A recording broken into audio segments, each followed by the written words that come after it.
Les habla Miguel Antonio Márquez Montañez, contador público. Hoy vamos a ver los requisitos para obtener la exención del 25% sobre honorarios o servicios recibidos por personas naturales. Este beneficio está estipulado en el numeral 10 del artículo 206 del Estatuto Tributario. Esto está establecido según el decreto 1808 de octubre 7 de 2019. Tratamiento de los ingresos provenientes de honorarios percibidos por las personas naturales. Numeral 6.1, el artículo 12416 del decreto 1625-2016, sustituido por el artículo primero del decreto 1808-2019. A los ingresos provenientes de honorarios percibidos por las personas naturales, cuando hayan contratado o vinculado menos de dos trabajadores o contratistas asociados a la actividad por un término inferior a 90 días continuos o discontinuos, les será aplicable lo previsto en el numeral 10 del artículo 106 del Estatuto Tributario. Para tal efecto, las personas naturales manifestarán el hecho de que trata el inciso anterior bajo la gravedad del juramento por escrito en la factura, documento equivalente o en el documento expedido por las personas no obligadas a facturar. Entonces, este numeral 10 del artículo 106, que trata sobre las rentas de trabajo exentas, hace referencia a la exención del 25% del valor total de los pagos laborales, limitada mensualmente a 240 VT. Entonces, lo que nos dice este decreto 1808 de 2019 es que para que el beneficiario esté pago por honorarios tenga derecho a esa exención de ese numeral 10 del artículo 106, debe en su cuenta de cobro, factura o documento equivalente manifestar bajo la grave del juramento, dado cumplimiento a lo establecido por el artículo 12416 del decreto 25-2016, manifiesto bajo la grave del juramento que no he contratado vinculado dos o más trabajadores o contratistas asociados a mi actividad por un término igual o superior a 90 días continuos. Entonces, este escrito debe ir en el documento, factura, cuenta de cobro, documento equivalente, y lógicamente debe ser firmado por el Ministerio del Pago para que quede tipificada la declaración juramentada. Ahora veremos el tratamiento de los ingresos provenientes de compensaciones por servicios personales percibidos por las personas naturales. Entonces, el numeral 6.2 del artículo 12416 del decreto 1625-2016, sustituido por el artículo primero del decreto 1808-2019, queda así. A los ingresos provenientes de compensaciones por servicios personales percibidos por las personas naturales que no hayan contratado o vinculado más de dos trabajadores asociados a la actividad, les será aplicable lo previsto en el numeral 10 del artículo 206 y el inciso 2 del numeral segundo del artículo 188 del Estatuto Tributario.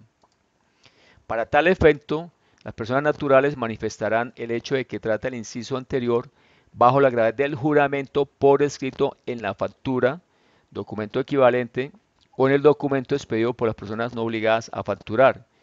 Entonces, recordamos que el numeral 10 del artículo 110 del Estatuto Tributario hace referencia a la renta exenta de trabajo, el 25% del valor total de los pagos laborales, limitada mensualmente a 240 VT. En la cuenta de cobro documento equivalente debe aparecer la misma leyenda. Dado cumplimiento a lo establecido por el artículo 12416 del decreto 1625-2016, manifiesto la gravedad del juramento que no he contratado o vinculado dos o más trabajadores o contratistas asociados a mi actividad por un término igual o superior a 90 días continuos. Entonces debe ir en la cuenta de cobro, factura, documento equivalente y firmado por el beneficiario del pago. El artículo 388 del Estatuto Tributario hace referencia a la depuración de la base del cálculo de retención en la fuente. Para obtener la base de retención en la fuente sobre los pagos o abono en cuenta por concepto de renta de trabajo efectuados a las personas naturales se podrán detraer los siguientes factores. Numeral segundo, y dice en su aparte, la exención prevista en numeral 10 del artículo 206 del Estatuto Tributario procede también para los pagos o abonos en cuenta por concepto de ingresos por honorarios y por compensación por servicios personales obtenidos por las personas que informen que no han contratado o vinculado dos o más trabajadores asociados a la actividad. Entonces esto es lo que hace referencia aquí cuando vemos en el artículo 6.2 que esta persona que hace esta declaración juramentada en su cuenta de cobro o documento equivalente también tiene derecho al beneficio numeral 2 del artículo 388 del Estatuto Tributario. Entonces, como podemos ver, es precisamente para que la base de retención de la fuente le descuenten ese valor, esa renta exenta. Y el documento soporte debe quedar lo mismo. Simplemente que en vez de honorarios aquí es servicio, pero declaración es la misma. Ahora vamos a ver las personas naturales retenedoras en la fuente sobre pagos laborales, según este decreto 1808-2019, que hay novedades. Entonces, el parágrafo tercero del artículo 1, 2, 4, 1, 17 del decreto 1625-2016, adicionado por el artículo cuarto del decreto 1808 de octubre 7 de 2019, establece retención en la fuente para las cédulas de rentas de trabajo y de pensiones. Parágrafo tercero. Para los fines de este artículo, la persona natural que actúe como agente de retención del impuesto sobre la renta y complementarios debe cumplir con las condiciones que señala el artículo 368 rayos del Estatuto Tributario, o sea, para actuar como retención en la fuente sobre rentas de trabajo y de pensiones. Entonces, ese artículo 368 rayos del Estatuto Tributario hace referencia a las personas naturales que son agentes de retención.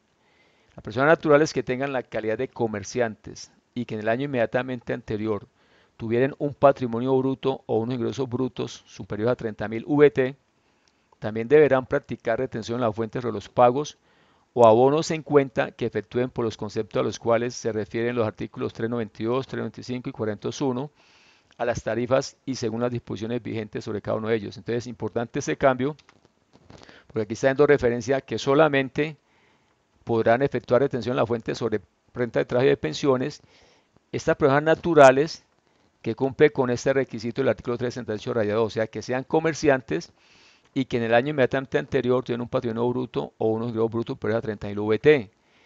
Importante porque hasta antes de este decreto, una persona natural, así no fuera retenida en la fuente por naturaleza, por cumplir estos requisitos, si le hacía un pago a una persona natural por honorarios, servicios o empleado que superara los topes para efectuar retención, tenía que aplicar la retención en la fuente y proceder a declarar y consignarla. Entonces ya con esto dice no, solamente las personas naturales que cumplan este requisito de ser comerciantes y tuvieran un patrimonio bruto o ingresos brutos en el año inmediatamente anterior pero dentro del OET, son retenidos en la fuente y pueden ellos efectuar retención en la fuente a nivel de rentas laborales. Les habló Miguel Antonio Márquez Montañez, contador público.